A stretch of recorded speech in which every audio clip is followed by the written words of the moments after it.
All right, friends, I have compiled a list of the mistakes that piano players make. And you might be thinking, what? Piano players are perfect. We don't make mistakes.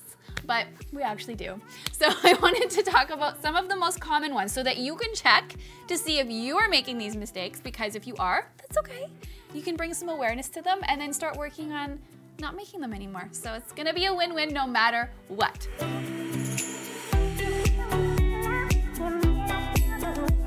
So the first mistake that piano players make is we tend to not practice with a metronome, which can lead to rhythm problems. So I feel like piano players sometimes have a reputation of just like creating their own time signatures or not having the best rhythm. I know I certainly do. And one of the ways you can correct this is by practicing with a metronome right out the gates. It's not super fun. It can be really frustrating.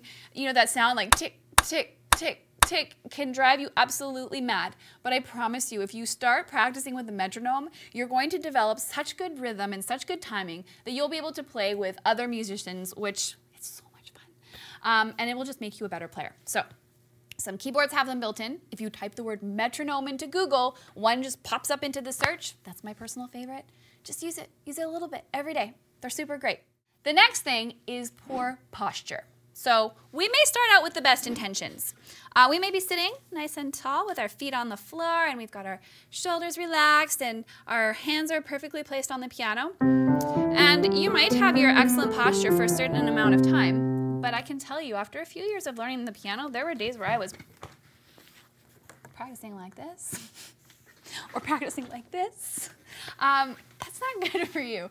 It's gonna cause undue strain. It's going to probably cause you to have back problems, shoulder problems, neck problems. Proper posture at the piano is so important. You're sitting, you're doing repetitive movement. So remember that. Feet on the floor, have your back straight. Your wrists need to be here, not here. This is very important. And that will help you to prevent injury and it will help you to have more success at the keyboard. The other thing we do is we tend to overcomplicate things. So the process of learning, it's not an overnight thing. It takes a long time to develop your skills to a point where you feel like you've really, really got it. So I think a lot of us have this tendency to just put way too many expectations on ourselves and create these practices or these goals that are just too much. Keep it simple. You just need a little bit of time on technique, you need a little bit of time on developing new skills, and you need a little bit of time on working on your songs. You don't have to practice for 5 hours a day. 30 minutes a day, every day, wow, that adds up. And if you do that consistently, you're going to become amazing at the piano. So don't overcomplicate it. Keep your practices simple. Technique, new skill, song. That's it. To further that, another mistake that piano players make is that we don't make a plan. So if you sit down at the piano and you're just like, I guess I'll play this song, la la la la la, oh, I should practice a scale. That may serve you well for a period of time, but if you have a plan, if you have a goal, if you're like, okay, I want to be able to play these 5 songs by the end of 4 months from now, and you write it down, or you're very clear on your technique goals. I want to learn these scales. I want to be great at these triad inversions. Make a plan so that when you sit down to practice, you know exactly what it is that you need to be focusing your time on. So keep it simple, don't overcomplicate it, but definitely have a plan. Another one is we tend to not stretch.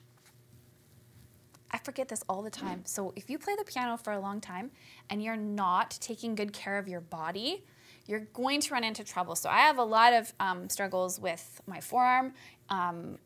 It gets tense and tired. So if you remember to work a good stretch into your practice routine every day, oh my goodness, this feels amazing. You are going to be way better for it. So place your thumb, massage hand, and then just kind of gently push your wrist forward. You can do some shoulder rolls, stretch around. And don't keep your practices too long. If you're at the piano for more than 30 minutes, you definitely need to get up. I actually personally get up like every 10 minutes for a wiggle break. So there's nothing wrong with that. Get up, shake it out, sit back down, and get back to work. Take care of your body, stretch, move around, and you're gonna be the better for it.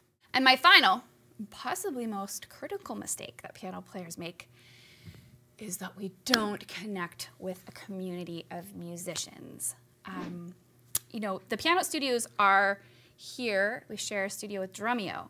And one thing I've noticed about drummers is they're very, very community-based. Like, drummers are always like, these are my drummer friends, and we're playing with other musicians, and there's so many conversations. Piano players, I feel, tend to be a little more isolated, and it could, in part, be due to like the nature of the instrument.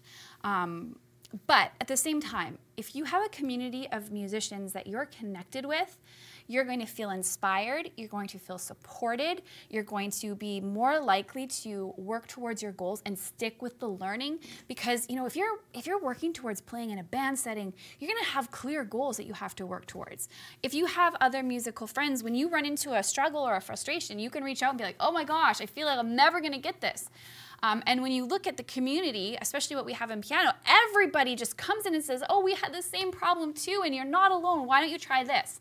And that can be the difference between giving up after a couple of weeks and actually staying with it and enjoying this instrument for the rest of your life. So finding your community and connecting with it is so important. And if you feel like you don't have one, we've got one here at Pianote in our forums, in our members Facebook group, an amazing community. So come hang out with us there. I would like to know if you have any ideas for mistakes that you think piano players commonly make. Please let me know. You can see my list below the video, as well as the comments. So drop a comment, let me know what you think the top mistakes are, and have an awesome day.